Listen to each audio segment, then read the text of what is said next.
किताबों और पढ़ने का बेहद शौकीन विपुल बड़ी ही गहरी नींद में सोया हुआ था जब उसकी नींद बाहर होती बरसात में अचानक गरजती हुई बिजली की आवाज से टूटी। खिड़की से आती पानी की छींटों ने भी दोबारा नींद के आने की गुंजाइश खत्म कर दी थी।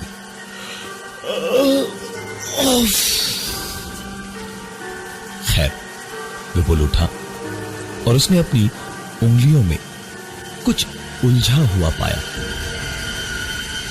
नींद से भरी आंखों को मल कर देखा तो विपुल ने अपनी उंगलियों में एक लंबा सा बाल पाया।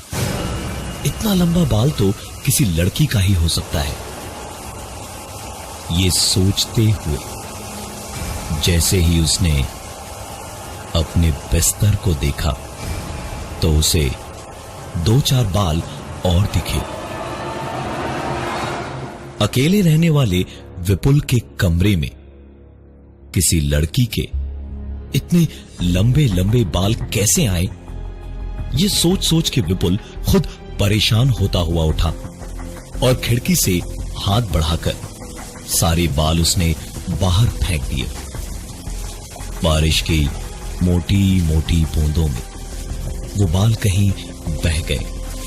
पलट के विपुल ने सोचा हाथ मुंह धोएगा तो पूरे कमरे में अचानक जैसे किसी लड़की के होने की खुशबू सी फैल गई। इत्र था या सेंट, जो भी था किसी लड़की का ही था। पूरे कमरे में एक भीनी सी खुशबू बिखेरे हुए था। विपुल को समझ ही नहीं आ रहा था कि अचानक ये क्या हो रहा है। न कोई आया न कोई गया, तो फिर इतना सब कुछ कैसे? सोचा हाथ मुंह धोएगा तो शायद नींद का नशा उतरेगा और अपने आप सब कुछ सही भी हो जाएगा। हाथ मुंह धोकर उसने एक गहरी सांस ली और बाथरूम से हाथ मुंह पोंछता हुआ वो कमरे में आया तो उसकी आंखों के सामने रखी वो खाली कुर्सी जरा सी पीछे हुई, फिर ऐसे हिली जैसे कोई उस पे अभी तक बैठा था और विपुल की परेशानी और घबराहट का तमाशा देख रहा था। विपुल भी इंसान ही था, बुरी तरह घबराया हुआ था। विपुल इस सबसे और उसकी इस घबराहट पे आग में घी का काम किया। उस किताब के हवा में अचानक फड़फड़ा के पलटते पन्नों ने विपुल के लिए शायद यही देखना बाकी था। विपुल ने किताब उठाई, पिछले दरवाजे तक गया जहां से कूड़ेदान थोड़ी सी ही दूर था। विपुल ने वो किताब बदन की पूरी ताकत लगाकर फेंकी और बरसात की बूंदों के बीच धीमी होती वो किताब सीधे 5 मकानों के कूड़ेदान पार करके एक कोने में जा गिरी और बारिश में भीगती रही। खड़े खड़े उस किताब को भीगते और मिटते हुए विपुल देख रहा था जब अचानक जो किताबें उसने इंटरनेट पर ऑर्डर की थी पक्का वही है। विपुल ने दरवाजा खोला, कुरियर लिया और पैकेट हाथ में लेते ही खुशी से पैकेट को फाड़ना शुरू किया। 2 किताबें ऑर्डर की थी उसने, लेकिन किताबें उसे 3 मिली थी। जरूर कोई ऑफर रहा होगा। पैकेजिंग फाड़ कर देखा तो 2 किताबें वही थी जो उसने ऑर्डर की थी, पर तीसरी किताब वही थी जो उसने अभी थोड़ी देर पहले बाहर फेंकी थी। विपुल के हाथ से किताबें छूट कर गिर गई। कुछ देर वो बस खुले मुंह और बड़ी आंखों से जमीन पर पड़ी उस किताब को घूरता रहा। और फिर अचानक ही उसे होश सा आया और दौड़ के पीछे ही बालकनी में जाकर झांक के बाहर देखा। वो किताब जो उसने अभी बाहर फेंकी थी, वो वहां उस कूड़ेदान में नहीं थी। विपुल का दिमाग बिल्कुल काम नहीं कर रहा था कि ये सब क्या हो रहा था। बरसात भी अब तक रुक चुकी थी। विपुल ने तुरंत किचन से केरोसिन की बोतल उठाई, किताब ली और छत की ओर दौड़ा। छत पर एक कोने में टिन की छत थी, नीचे पूरा सूखा था। वहां उस एक कोने में विपुल ने किताब रखी, उस पर केरोसिन डाला और आग लगा दी। धू धू करके वो किताब जल उठी और विपुल ने राहत की सांस ली। कुछ देर उस किताब को जल के तबाह होते देखा और दिल में सुकून भर गया। तब कहीं जाकर विपुल नीचे उतर आया। नीचे आकर विपुल ने सुकून से अपने लिए एक प्याली चाय बनाई और चाय पीते पीते ही ऊपर वापस छत पर गया और अपने सामने विपुल ने जो देखा, उसने विपुल की भाग चुकी घबराहट को दुगना करके वापस उसकी नस नस में भर डाला। विपुल के सामने जिस कोने में उसने किताब जलाई थी, वहां सिर्फ किताब की राख ही नहीं थी, बल्कि धुएं से दीवार पर एक साया ऐसा बना हुआ था जैसे कोई खड़ा था वहां। विपुल अब हार नहीं सकता था। अब घबराहट से ज्यादा गुस्सा था उसकी आंखों में। नीचे दौड़ कर गया और एक बाल्टी लेकर आया। टंकी खोलकर उसमें पानी भर के पूरी बाल्टी राख और धुएं की ओर उड़ेल दिया और पास पड़ा कपड़ा लेकर लगा पूरी ताकत लगा के दागों को घिसने।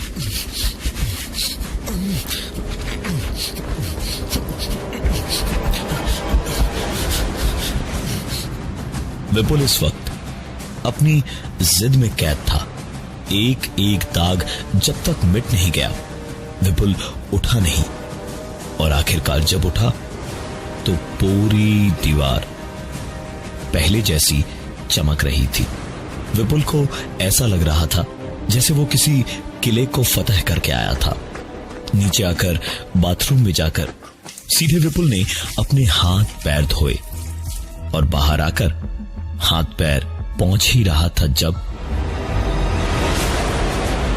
विपुल की आंखों के सामने फर्श पर काले रंग के पैरों के निशान बने थे, जैसे कि उसी जली किताब की राख में कोई चलकर निकला और कमरे से चल के गया था।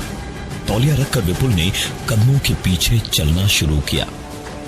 जाते जाते विपुल ने देखा कि कदमों के निशान स्टोर रूम तक जाकर खत्म हो रहे थे। विपुल इस वक्त शतरंज की बिसात पे उस शाह की तरह था जिसे किस्मत हर मोड़ पे चारों ओर से शह पे शह दे रही थी, लेकिन मिलनी उसे हर मोड़ पर सिर्फ मात ही थी। विपुल ने धीमे से वो चरमराता हुआ स्टोर रूम का दरवाजा खोला तो उसका हाथ अपने मुंह पर चला गया, वरना शायद उसकी ऐसी चीख निकलती जिसे पूरा इलाका सालों तक याद रखता। विपुल के सामने दरवाजे से होते हुए वो काले रंग के पैरों के निशान एक के बाद एक थोड़ी थोड़ी दूरी पर ऐसे बने हुए थे जैसे कोई छत से वहां तक पैदल आया और स्टोर रूम में घुसा। और यही नहीं, चलते चलते वो फर्श से दीवार पे चढ़ा और चलता गया। विपुल की नजरें फर्श के बाद दीवार से होती हुई छत तक उन पैरों के निशान देखती गई और बिल्कुल अपने सर के ऊपर कदमों के निशान जैसे ही विपुल ने खत्म होते देखे तो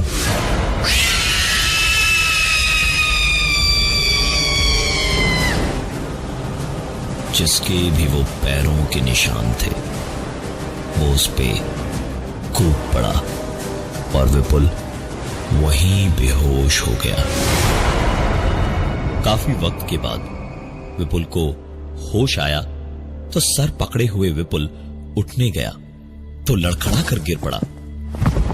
बड़ी मुश्किल से उठा तो महसूस हुआ जैसे विपुल का वजन बहुत बढ़ सा गया था।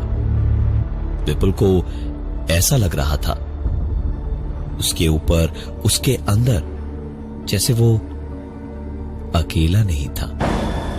भारी कदमों से एक के बाद एक कदम बढ़ाता हुआ विपुल बढ़ता गया और अपने कमरे के दरवाजे पर जाकर एक गहरी सांस ली और पलंग की ओर देखा तो उसके पलंग पर जैसे मेला लगा था।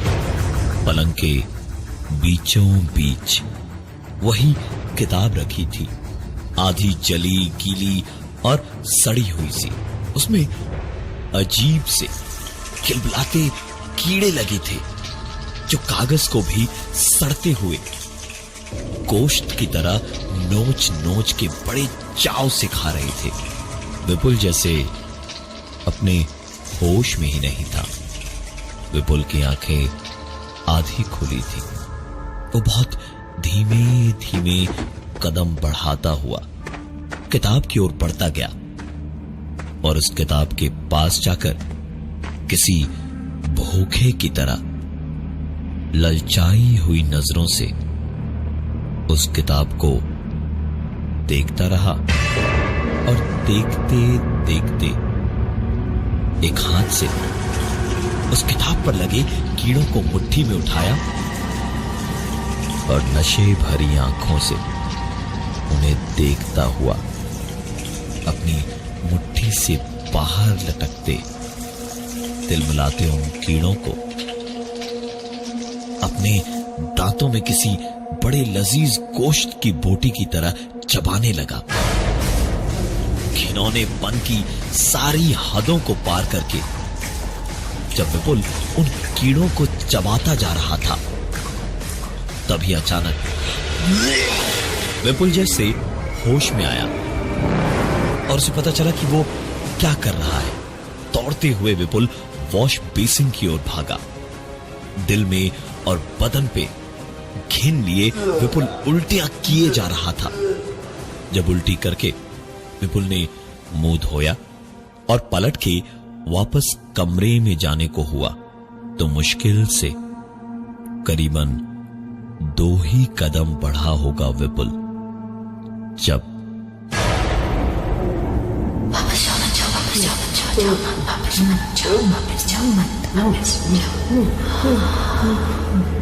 विपुल की सांसें भर आई थी। विपुल ने पलट कर देखा तो शीशे में एक लड़की थी जो उसे पुकार रही थी।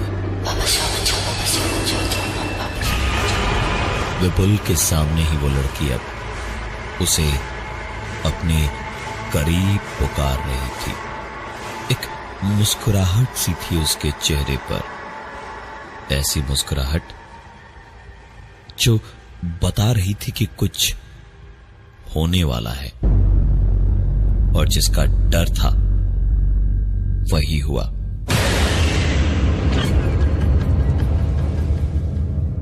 एक ही पल में अभी तक विपुल शीशे के बाहर था और लड़की उसे शीशे में दिखाई दे रही थी, लेकिन अब विपुल शीशे के बाहर तो था ही, लेकिन शीशे में उसे अपना ही अक्स दिख रहा था। लेकिन महसूस अंदर से वो ये कर पा रहा था कि उसके अंदर वो शीशे वाली लड़की समा चुकी है। इन सब की शुरुआत 2 दिन पहले हुई थी। विपुल बुक मार्केट से एक किताब लाया जिसके बारे में दुकानदार ने कहा था कि इस किताब को पढ़कर आज तक कोई खत्म नहीं कर पाया है। विपुल ने भी वो पतली सी किताब नजर भर देखी और हंसते हुए उस किताब को खरीद लिया। घर पे जब वो किताब आराम से पढ़ने लगा तो किताब पढ़ते पढ़ते ही आंख लग गई और जब तक विपुल सोता रहा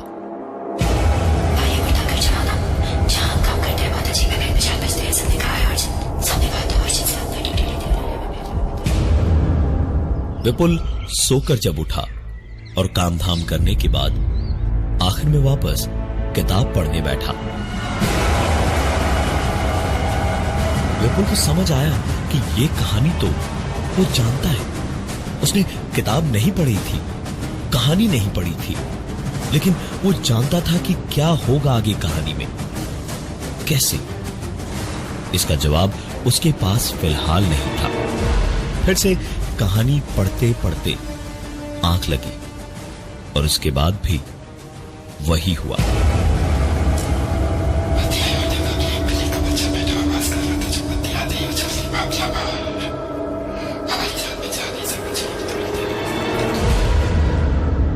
सुबह उठते के साथ ही विपुल ने दोबारा तुरंत किताब उठाकर दूसरी कहानी पढ़ने की कोशिश की तो आगे की कहानी फिर से उसे पता थी।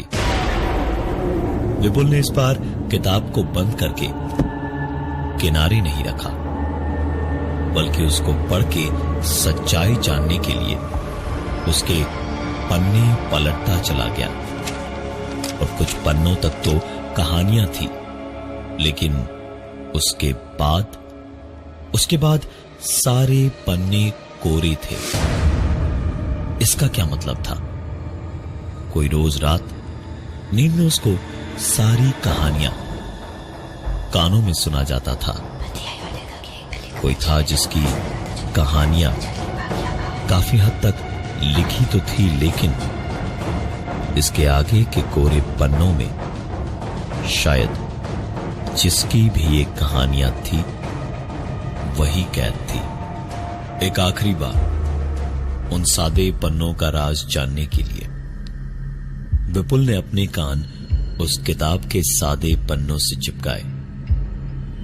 वो जो कोई भी था, उसने विपुल के दिमाग के साथ खेलकर उसे मजबूर किया था इन सादे पन्नों पर कान लगाने के लिए। और कान लगाते के साथ ही विपुल को ऐसा लगा जैसे उसके कान में एक भयानक तेज दर्द उठा और धीरे धीरे पूरा शरीर भारी होता गया। वो चाह कर भी उस किताब के सादे पन्नों से अपने कान को तब तक नहीं हटा पाया जब तक उन सादे पन्नों के रास्ते विपुल के कान से होते हुए कोई उसके अंदर न समा गया। उस दिन के बाद से विपुल अजीब तरीके से बर्ताव करने लगा और धीरे धीरे पागलपन की ओर बढ़ता गया। आज की तारीख में विपुल आपको किसी भी मेले में नजर आ सकता है जहां वो लोगों को एक किताब पर कान लगवाकर कहानियां सुनाता है। बाकी सब तो ठीक है, कहानी सुनते सुनते आप उन सादे पन्नों तक मत पहुंचिएगा।